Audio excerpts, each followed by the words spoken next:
In the bitter years of World War II, German soldiers were trained to believe that Americans were soft, incapable of enduring the harsh demands of battle. When they first laid eyes on the strange little American Jeeps, they burst out laughing. Compared to the mighty Panzer tanks and intimidating armored vehicles of the Wehrmacht, these boxy, lightweight machines looked like toys. How could such flimsy cars stand against the brutal terrain of Europe's battlefields? Yet, the laughter didn't last long. Within moments, their smiles faded to silence as they watched these Jeeps glide over mud, rocks, rivers, and even steep hills, places where their own heavy vehicles stalled or sank. The joke had ended, and a new respect mixed with fear began. Before we dive deeper into this incredible story of wartime surprise, make sure to hit the like button, share this video with fellow history enthusiasts, and subscribe for more untold tales of World War II. Your support keeps these forgotten stories alive. The year was the early 1940s, and World War II was raging across multiple fronts. Nazi propaganda had long painted American soldiers as clumsy, weak, and ill-prepared farm boys who could never match the discipline and strength of the German Wehrmacht. The Nazi high command often mocked American industry as being too focused on consumer goods, insisting that the U.S. could never mass-produce effective war machines. In reality, however, America was rapidly becoming the arsenal of democracy. From 1941 onward, factories worked around the clock, producing everything from bombers and rifles to tanks and trucks. Among these creations was one of the simplest yet most effective tools of war, the Willys MB, better known as the Jeep. To German soldiers, accustomed to the rumble of Panzers and the thunder of heavy artillery, this tiny open-top vehicle looked almost comical. It had no armor, no heavy gun, and barely any protection for the driver. Surely, they thought, it was a joke, nothing but a farm cart with an engine. But appearances were deceiving. Unlike the cumbersome machines of the Wehrmacht, the Jeep was fast, light, and designed to move across almost any terrain. It could climb hills, cross streams, push through mud, and even be lifted by a few men if stuck. In a war where mobility often meant survival, this toy car quickly became one of the Allies' deadliest advantages. For many German prisoners of war, the first time they saw a Jeep in action was a moment of both humiliation and awe. What they had mocked as weakness revealed itself to be one of the strongest tools in the American arsenal. Imagine a muddy field in North Africa in 1943. German troops, hardened by desert combat, had just been captured and were being transported by Allied forces. Among the convoy of trucks and armored cars, a group of Jeeps rolled up. The prisoners burst into laughter. "Look at that," one soldier scoffed, pointing at the squat, box-shaped vehicle. "That's what the Americans call a war machine." Another joked that it belonged more in a barnyard than a battlefield. But then, the demonstration began. The American driver steered the Jeep off the main road, cutting directly through deep ruts of mud. The little vehicle bounced and jolted, but never stopped. It climbed over rocks, splashed through water, and zipped around obstacles that would have trapped a German Kübelwagen or stalled a heavier truck. The Germans watched in silence as the toy conquered terrain their own vehicles couldn't manage. One prisoner later admitted in disbelief, "We could not understand how such a small machine could go where even our trucks would not." The secret lay in its design. The Jeep was light, with a powerful engine for its size, and built with four-wheel drive that gave it unmatched traction. It could carry men, haul supplies, tow artillery, and even serve as a makeshift ambulance. American soldiers relied on it as their trusted companion, so much so that General Eisenhower once called it one of the three most important tools of victory, alongside the C-47 transport plane and the landing craft. For the German prisoners, that first encounter shattered the illusion of American weakness. The laughter that had echoed across the camp faded, replaced by uneasy respect. If this tiny machine could outperform their own, what other surprises did the American war machine have in store? The shock German soldiers felt at the sight of American Jeeps did not end with that first encounter.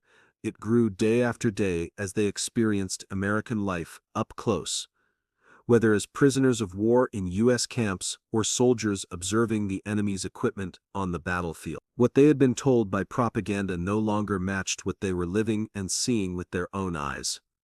Food was one of the first things that stunned them. Back in Germany, especially in the later years of the war, rations had dwindled to meager portions. A German soldier's daily ration often fell to about 1,200 calories, barely enough to keep a man strong during combat. In contrast, POWs in American camps were given meals averaging over 3,500 calories per day, with meat, bread, potatoes, vegetables, and sometimes even fruit or desserts. Many German prisoners wrote home in disbelief, explaining that they were eating better in captivity than their families were in Germany. Some even admitted gaining weight in the camps, something unheard of during wartime Europe. Technology was another. German soldiers had grown used to the idea that their weapons and machines were superior. Indeed, the Wehrmacht fielded advanced tanks, deadly artillery, and feared aircraft. But in America they witnessed something even more intimidating: endless production. U.S. factories were capable of producing thousands of planes, trucks, and jeeps each month. Where Germany struggled to replace a single Panzer division, the U.S. could equip entire armies with fresh vehicles and weapons in a matter of weeks. Even in housing, the difference was dramatic. POWs in America often lived in wooden barracks, with clean beds, heating, and organized facilities. Many had access to libraries, sports, and even educational programs. Compared to the ruined homes and freezing winters their families suffered back in Germany, it was another cruel reminder of the vast gap in living conditions. Weapons also told their own story. German soldiers saw the effectiveness of the M1 Garand rifle, a semi-automatic weapon that allowed Americans to fire faster than German soldiers using bolt-action rifles. They also witnessed skies filled with swarms of U bombers escorted by the powerful P-51 Mustang, a fighter aircraft that could fly farther, faster, and longer than most of what Germany had. Day after day, the contrast became unavoidable.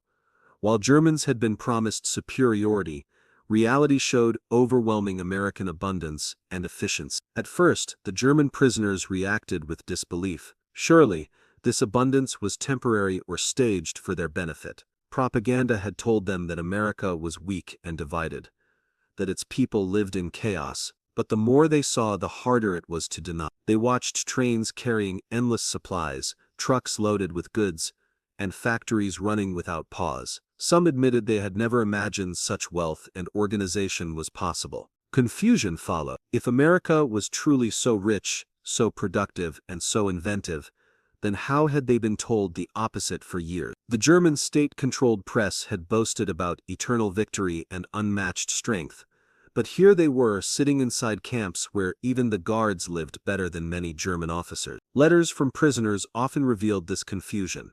Men who could not reconcile what they were seeing with what they had been taught. Finally came acceptance. Many German soldiers, especially younger ones, began to see that their nation's defeat was inevitable. The propaganda machine had collapsed in front of their eyes. Some POWs even admitted that while they hated being prisoners, they respected the Americans' fairness, strength, and industry. Others secretly admired the freedoms they observed in American society, where ordinary people seemed to live with more comfort than German elites. Documented testimonies capture this shift. One German officer wrote after the war, "We believed ourselves superior, but America's ability to produce, to feed, to clothe, to arm, it was like nothing we could imagine. No soldier could fight against such power forever." This mental collapse was as important as battlefield defeat. An enemy who stops believing in his own victory is already halfway beaten. The wider historical significance of this shock cannot be overstated. Thousands of German POWs eventually returned home after the war, carrying with them stories of what they had seen in America. They described the abundance of food, the fairness of treatment, and the sheer industrial might that had crushed the Reich. For many civilians in Germany, these stories planted seeds of doubt in the old regime and opened minds to new ideas about democracy, freedom, and prosperity. Japanese pilots faced similar moments of realization. Many had been trained to believe that their Zero fighter planes were unmatched. But when they encountered the P-51 Mustang and the massive formations of American bombers, the illusion shattered. They realized not only that U.S. aircraft were superior, but also that American factories could replace every loss while Japan could not.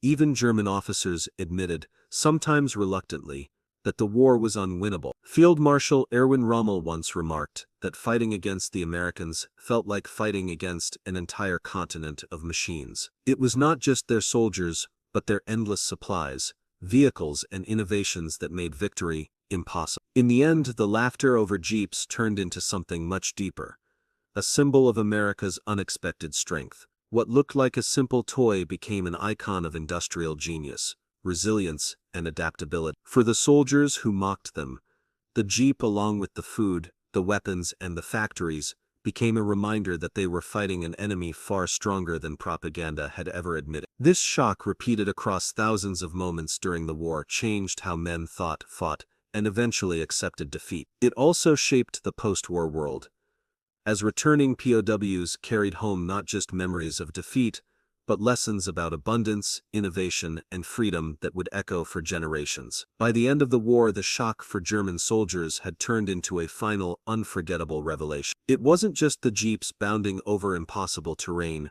or the M1 Garand firing faster than anything they carried, or even the skies filled with Mustangs. It was the little things that struck deepest: Coca-Cola bottles in the hands of American GIs, cartons of ice cream shipped across oceans to troops, and candy bars handed out to prisoners. To the Germans who had been rationing every crumb of bread back home, this was more than luxury. It was proof that America's industrial engine was so strong, so unstoppable, that it could afford to waste sugar, milk, and gasoline, while still outproducing the world in tanks, planes, and guns. What seemed small, a soda, a chocolate, a lightweight Jeep, carried a far larger meaning.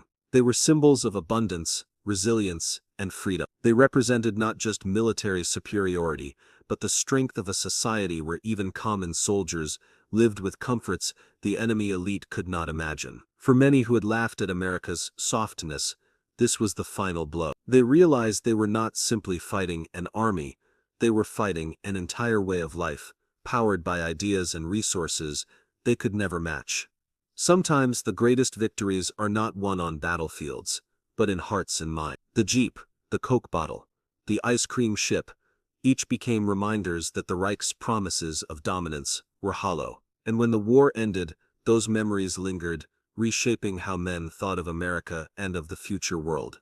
Before you go, I'd love to hear your thoughts. Do you think abundance is more powerful than fear? Share your opinion in the comments below. I read every one of them. And if you enjoyed this story, please hit the like button, share it with others who love history, and don't forget to subscribe so you never miss these untold stories of World War II. Together, we keep the past alive.